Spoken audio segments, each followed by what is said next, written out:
嗨，大家好！2022年9月25日是中国首艘航母辽宁舰服役满10周年的纪念日。中国海军提前2天发布了辽宁舰入列10周年的纪念短片。这部宣传片长度4分23秒，刚好为中国海军节的纪念日4月23日。全片将放在本期视频的结尾处。不过除了片长之外，其中很多细节都非常值得解读。当然，最引起大家关注的也是最震撼的，当属我国首艘航母辽宁舰以前所未有的满载舰载机搭载构型第一次出现在了公众的视野之中。视频第4分03秒出现了满载辽宁舰甲板的俯拍图，一共搭载了24架歼15舰载战斗机、2架直18舰载直升机和1架直9舰载救援直升机。虽说是满载，不过根据各种百科上的数据资料，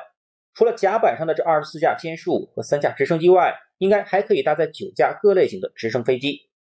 这是网友制作的未来003福建舰甲板上满载舰载机的 CG 图，可以看到排列的非常紧密，尤其是舰尾。这是美国卡尔文森号航母上的舰载机，也同样如此。相比而言，这次满载辽宁舰的甲板就宽松多了，很多空隙似乎再停3至5架歼15也是办得到的。那是不是就意味着辽宁舰可以搭载更多的舰载机，尤其是舰载战斗机歼15呢？其实并不是，这一艘航母舰载机搭载数量的并不是甲板的大小，而是航母内部机库的空间。我们都知道，辽宁舰的前身是前苏联建造的库兹涅祖夫级航母的2号舰瓦良格号。不过当时苏联人设计航母的思路看重的不仅是舰载机数量，还要兼顾反舰导弹的发射能力，因此瓦良格号就被加装了12连装的花岗岩反舰导弹系统。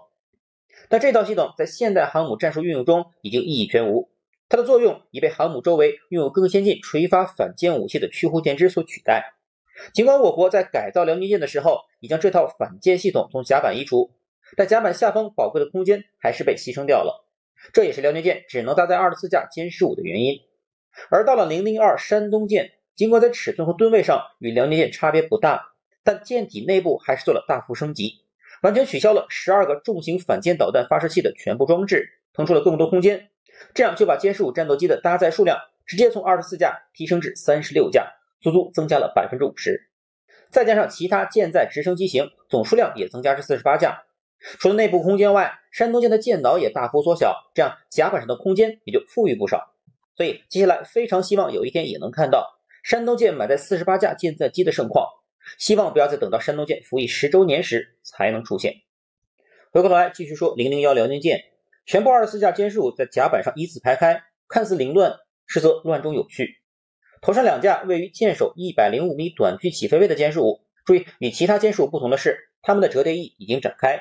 已做好起飞前的全部准备工作。这个在此前辽宁舰曝光的画面中经常可以看到。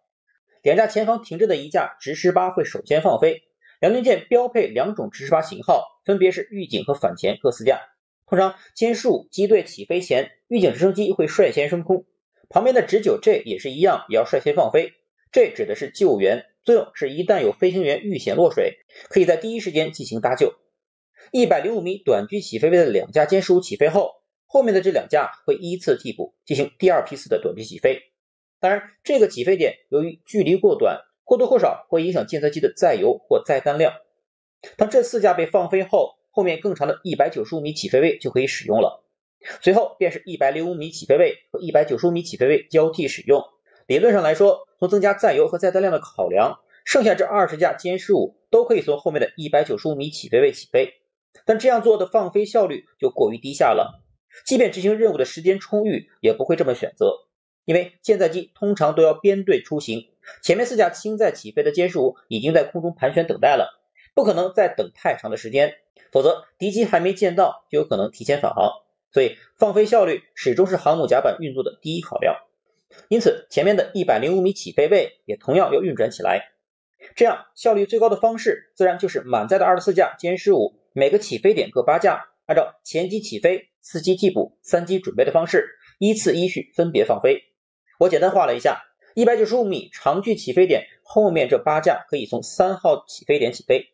剩下的12架将从1号和2号起飞点起飞。这种方式效率自然是最高的。当然，如果考虑到编队任务需要更高的航程或载弹量，也可以只由1号和3号起飞点交替进行起飞，这样2个起飞点将分别再起飞10架的歼15，也就是如图这样的方式。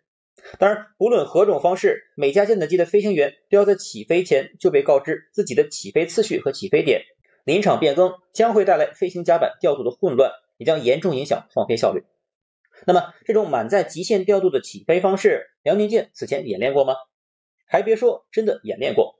就在今年5月，辽宁舰航母战斗群穿越宫古海峡，进入台湾东面的西太平洋，在御用摄影师日本海子的镜头下，上演了短短几天内即将结束超过300架次的高强度训练。此种强度也只有在美国海军的航母上做到过，当时也让日本颇为紧张。想必解放军那次超过300架次的超高强度舰载机起降训练，演练的可不只是我刚刚提到的这几种模式，相信接近实战化的训练内容只会更多更丰富。辽宁舰之后，已经保养升级完毕的002山东舰满载36架歼15战斗机出行的画面，想必也不会让我们等待太久。而更令军迷翘首以盼的003福建舰，也已在上海江南造船厂完成西装，进入季泊实验阶段，相信距离其首次试航也不远了。而且福建舰不仅会搭载数量更多的舰载机，还将搭载我国首型第5代隐身舰载机歼35和固定翼预警机空警600，这将使我国海军在航母战斗群的战术运用上更加丰富和多样化，战斗力也将迎来质变。中国航母这10年，我们见证了辽宁舰的破茧成蝶，与山东舰的双舰合璧，再到福建舰的横空出世，让世界看到了一个强大的海军正崛起于东方。不过，中国航母的大时代还只是刚刚开始，好戏还在后面，让我们一同拭目以待吧。2012年9月25日，我国首艘航母辽宁舰正式交接入列。舰载机技术是一片空白，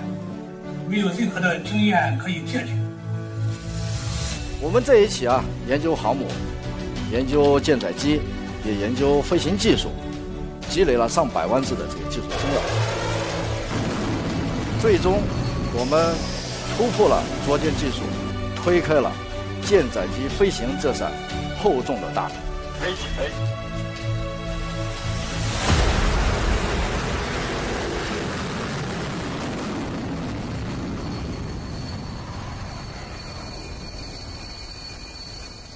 全天飞行结束，甲板保持作业状态。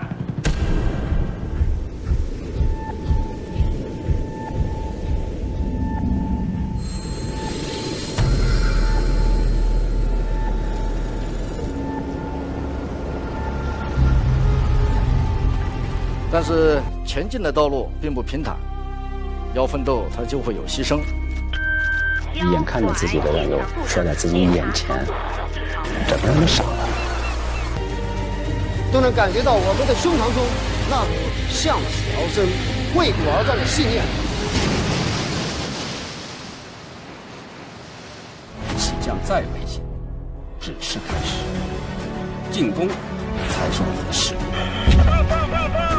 在远海看到墨水一样深蓝色的海水，雷达上出现外军飞机信号，我才真正感受到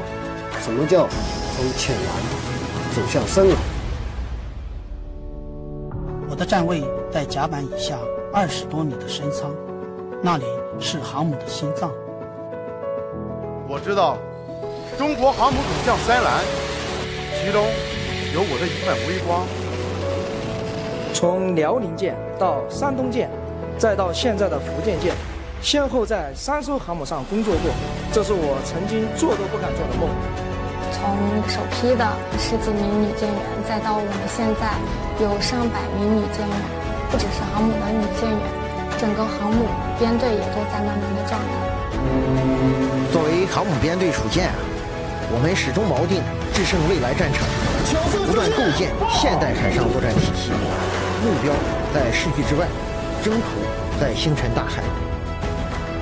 这10年，我们一路风雨，一路前行。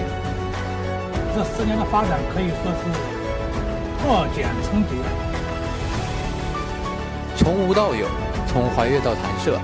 中国海军正式进入3航母时代。这是一个全新的起点，也是一个全新的时代。